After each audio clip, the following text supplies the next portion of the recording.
Got to get right into it. The name of the piece is called Essential.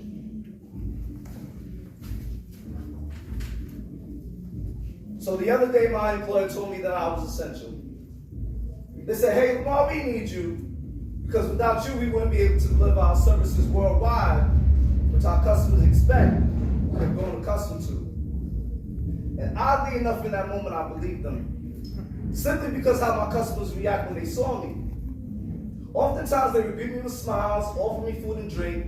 Some even allowed me into their homes. So riddle me this.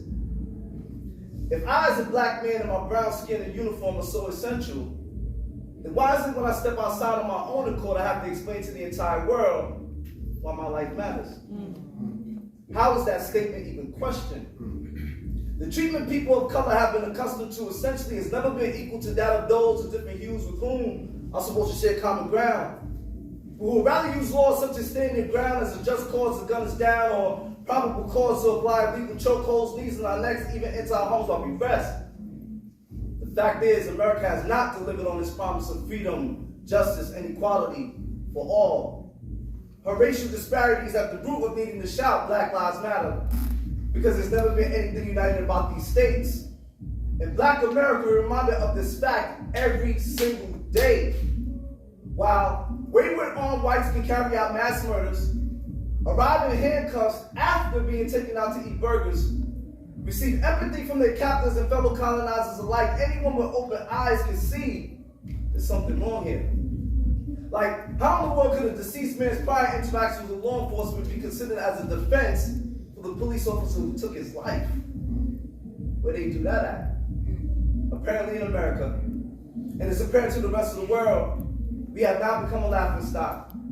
They no longer look at us in awe, but rather in shock. Finally getting a peek into our great big expensive glass house, cultivated on stolen land from the Native American, built on the backs of blacks. Their privilege has not allowed them to show empathy towards us for what they've done. Instead, they rather reward us with pacifiers with the hopes we keep our mouths shut, which is why we must scream even louder to ensure our voices are heard. Because we had no part in writing the Declaration of Independence. You did. We just want the same freedoms you spoke of, just like you did. You know the part that says we hold these truths to be self-evident that all men are created equal? Well, if that were truly the case, then how could you treat another human being less than? Why the divide? We love this country just as much as you, perhaps even more. Countless contributions given to a land that never cared for the people they stole. For example, my uncle wasn't even born here, and just like many other blacks, found himself fighting in wars that didn't concern us, simply because he was in love with the promises this country could provide, even in the midst of bigotry towards its own. So needless to say, we've had more than enough reason to storm the Capitol and burn this shit to the ground. But we continue to turn the other cheek, just like that Jesus taught us in Sunday school. And they continue to act like kids whenever they don't get their way. I mean, we've seen this stuff many times before. They broke away from the Union in the first place because they didn't want to get rid of the slaves, starting the Civil War. We were a commodity that proved too costly to concede. Because it is a known fact that the money made through slavery equated to be more than 3 times any industry of its time combined.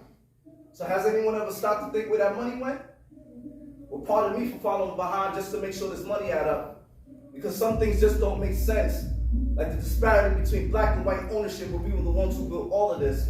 And I know for some it may seem like I'm getting way off subject, but to others I'm just showing how some of these dots connect. Because what it boils down to is I am essential. I know it and so do you. But rather than telling me, I prefer to be treated as such.